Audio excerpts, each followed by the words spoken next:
নমস্কার, রিয়ালাইজেশন চ্যানেলে সবাইকে অভিনন্দন। আশা করি সবাই ভালো আছেন।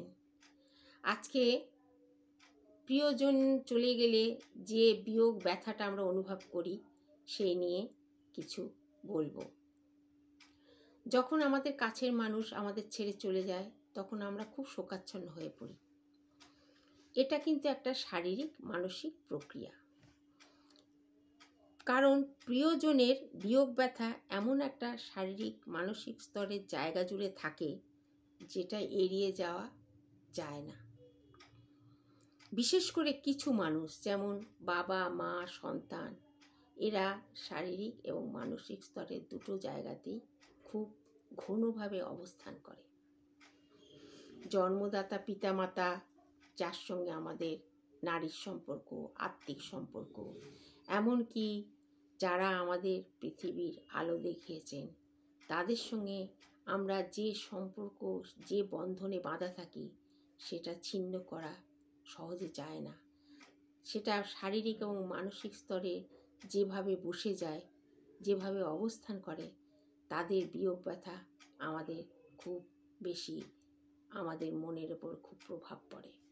আর সেই প্রভাব বিশেষ করে সন্তান এবং মা বাবার জন্যে যে শূন্যতাটা সৃষ্টি হয়, সেই শূন্যতা কিন্তু কোনো দিন পূরণ হয় না।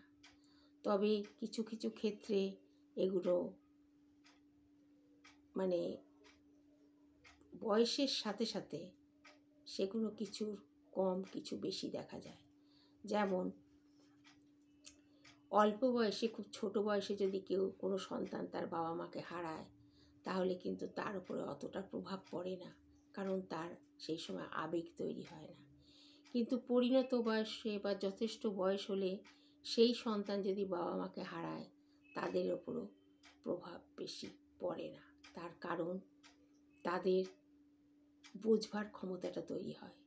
মৃত্যু কী এবং মৃত্যু অবশ্যম্ভাবী, মানুষ মরণশীল, এই জিনিসগুলো বিশ্লেষণ করার ক্ষমতাটা তৈরি হয়ে যায়। তাই ততটা প্রভাব পড়ে না যতটা একটা মাঝারি বয়সী ছেলে মেয়েদের মধ্যে পড়ে। যেমন সবে বয়স 18, 20, 25 এরকম যে বয়স, সেই বয়সে যদি মা বাবাকে হারায়, তাহলে তাদের ওপর অনেক বেশি প্রভাব পড়ে শারীরিক ও মানসিক দিক থেকে। তারা বিধ্বস্ত হয়ে যায়। তাই প্রিয়জনকে যখন আমরা হারাই, তখন আমাদের খালি মনে হয় শূন্য হয়ে গেছে সব কিছু। বারবার মনে হয় এই ছিল, এই আছে, এই বোধহয় শুনতে পাচ্ছি ডাক। এই যে আবেগগুলো বারবার আমাদের মনের মধ্যে ক্রিয়া করে, যে মানসিক স্তরের প্রক্রিয়াগুলোর দ্বারা আমরা তাদের অনুভব করি, উপলব্ধি করি, সেগুলো আমাদের অত্যন্ত বেশি ভাবায় এবং মানসিক এবং শারীরিক অবস্থাও খারাপ করে দেয়।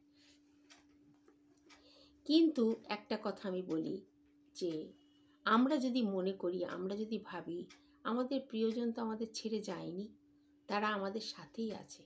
কারণ আমরা জানি যে আত্মা অমর, আত্মা অবিনশ্বর, আত্মার মৃত্যু নেই। আমাদের শরীরটা একটা খোলস, সেই খোলসটাই দাহ হয়। আত্মাকে তো দাহ করা যায় না, আত্মা তো বেরিয়ে যায়। তাহলে আত্মা বেরিয়ে গিয়ে আবার একটা নতুন দেহ ধারণ করে, কোনো না কোনো জায়গায় তার অস্তিত্ব আবার তৈরি হয়। তা সেক্ষেত্রে সে তো আমাদের সাথেই রইল, সে তো আমাদের ছেড়ে গেল না, আমাদের তো কোনো শূন্যতা তৈরি হলো না। আমরা যদি এটা মনে করতে পারি, তাহলে কিন্তু আমাদের মানসিক কষ্ট অনেকটাই কমে। কিছু ক্ষেত্রে দেখা যায় যে দেখবেন খুব প্রিয়জন যদি অসুস্থ হয় বা দূরে থাকে, সে সন্তানই হোক, স্বামী হোক বা স্ত্রী হোক, দূরে থাকে, দেখবেন আগের থেকে কিন্তু মন টের পায়।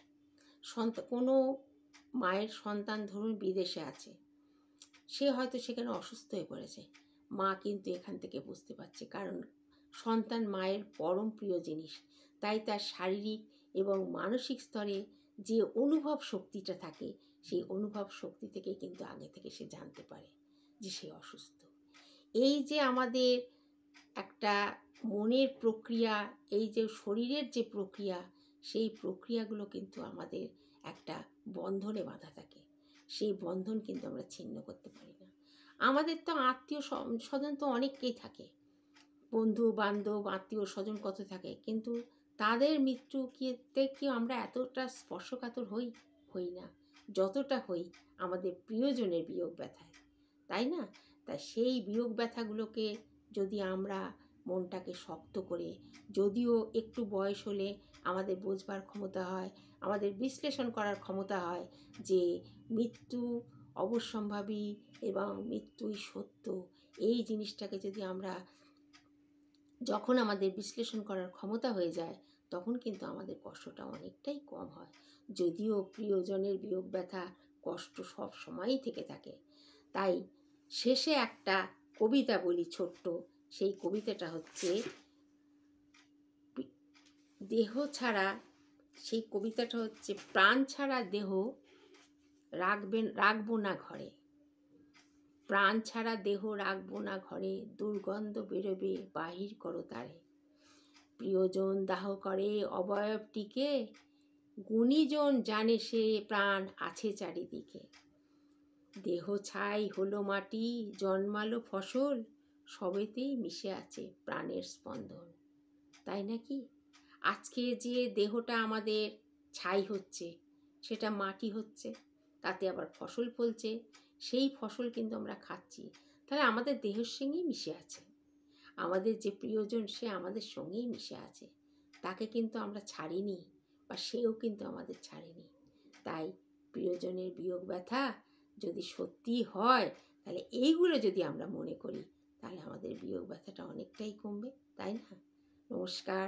ভালো লাগলে সাবস্ক্রাইব করবেন, আর যদি ভালো না লাগে তাহলে তো কিছু বলার নেই।